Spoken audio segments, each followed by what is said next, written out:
Kamusta ka? Alam mo na?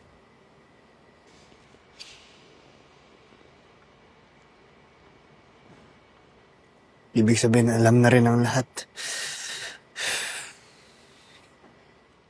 Walang nagbago sa pagtingin ko sa'yo, Kidlat.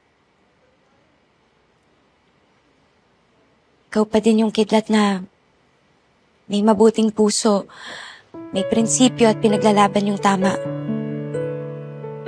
Kahit na mamatay tanging tatay ko.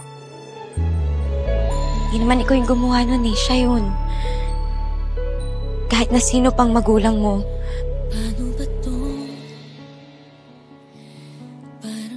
Hindi yun magbabago para sa mga taong nagmamahal sa'yo.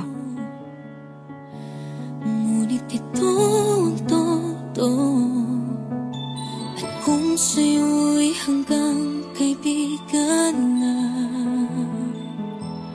kahit kunwari lang, subukan mo naman.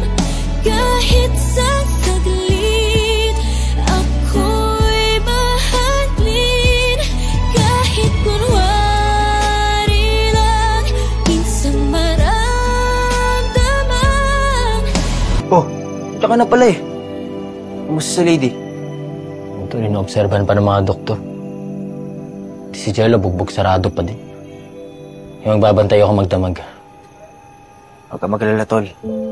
Pagdadasal ko na maging okay na yan si lady. Salamat, tol.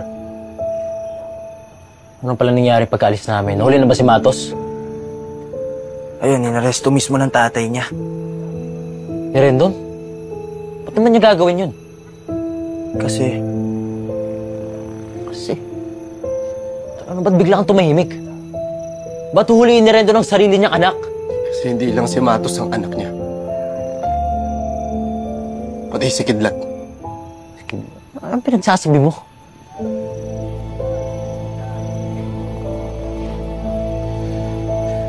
Mas pinili niya si Kidlat kaysa kay Matos. Kinampihan si Kidlat ng tatay niyang si Rendon.